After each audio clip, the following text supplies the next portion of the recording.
Air defence से missile को तबाह करने का भी दावा। बेन गुरियन हवाई अड्डे पर खलबली मची हुई है।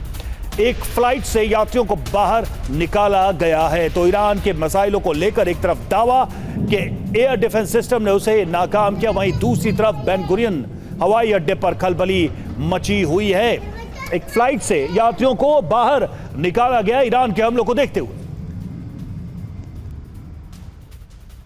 और इधर जॉर्डन के ऊपर से गुजरी इजरायली मिसाइल। जी हां, जॉर्डन में धमाके की आवाज सुनी गई है।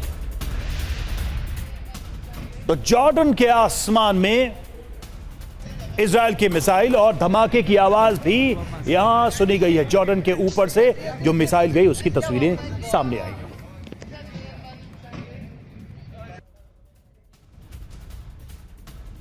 और इधर कुछ देर पहले ईरान ने फिर से हमले किए हैं और ईरानी आसमान में नजर आई है मिसाइल। लंबी दूरी की मिसाइल से इजरायल पर हमला किया गया है। तो ईरानी आसमान में ये मिसाइल नजर आई है। बताया जा रहा है कि लॉन्ग डिस्टेंस की ये मिसाइल है। कुछ देर पहले की ये जानकारी, कुछ देर पहले हमले की ये सूचना सामने आ रही है। वहीं ईरान ने यरूशलेम को निशाना बनाया है। यरूशलेम के ऊपर मंडराई मिसाइल। यरूशलेम में नजर आया धुएं का गुबार।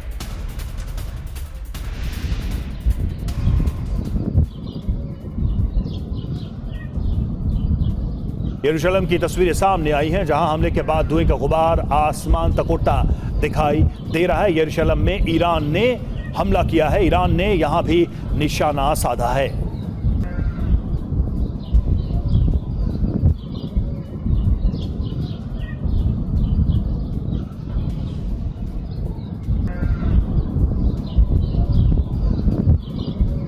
तो देखिए, ये यरूशलेम की तस्वीरें हैं जहां ईरान ने हमला किया है। और बात करते हैं ईरान जंग की। यरूशलेम में ईरानी मिसाइल गिरने का दावा किया गया। इमारत से उठता नजर आया धुआं। एयर डिफेंस सिस्टम को सक्रिय कर दिया गया इस हमले के बाद।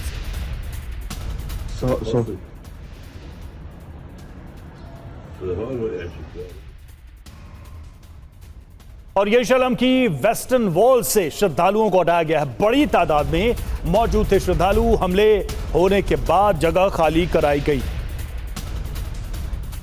तो वेस्टर्न वॉल से श्रद्धालुओं को हटाया गया है और हमले के बाद से इस जगह को खाली कराया गया।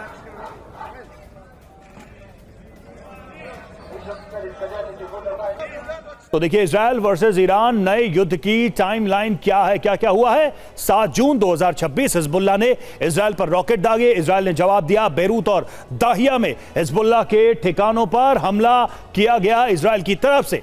8 जून 2026 आधी रात ईरान ने इजरायल से बदला लिया। इजरायल का इस पर जवाब आया। एयरफोर्स ने ईरान में 20 से ज्यादा टारगेट पर हमले किए, 20 से ज्यादा निशाने साधे। 8 जून 2026 को कई इलाकों में बैलिस्टिक मिसाइलें दागी गई। इजरायल ने इसका जवाब दिया और नेतन्याहू ने कहा फर्स्ट वेव के बाद सेकेंड वेव की भी तैयारी है। ये नेतन्याहू ने कहा, यानी राउंड 2 के लिए तैयारी है।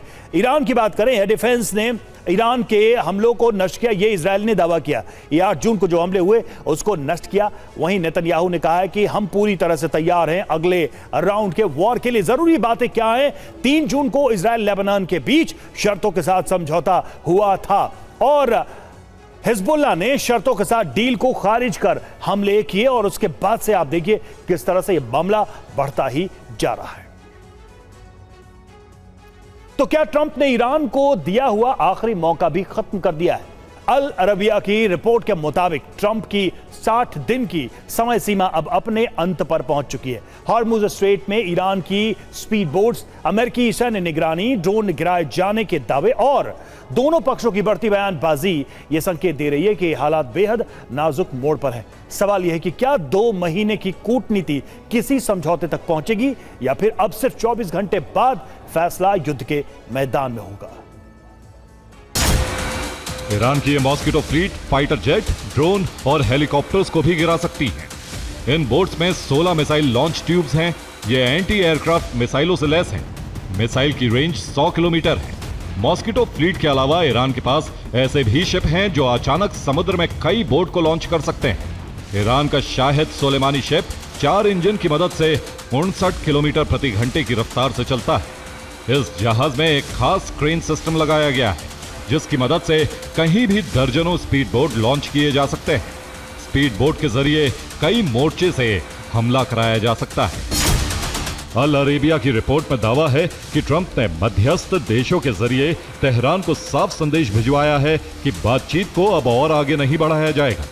ईरान को जो फैसला लेना है उसे तुरंत लेना होगा।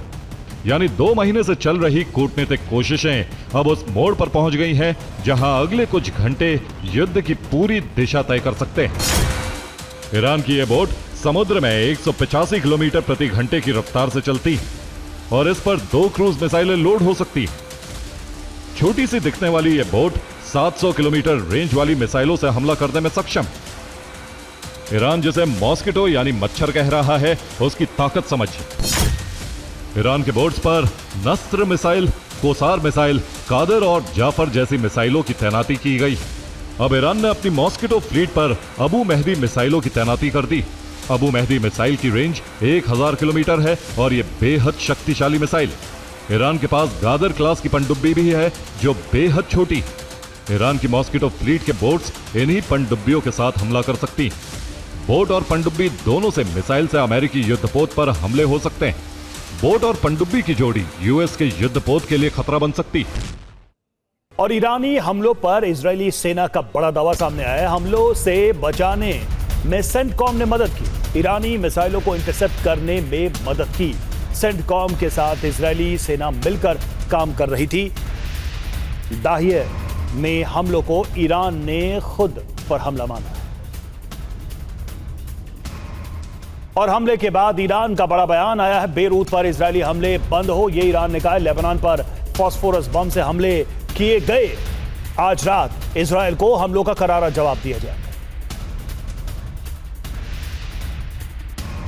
और ईरान के हमले को लेकर आईडीएफ का भी अलर्ट। खतरे को देखते हुए डिफेंस सिस्टम को एक्टिव कर दिया गया है। यह आईडीएफ की तरफ से कहा गया है।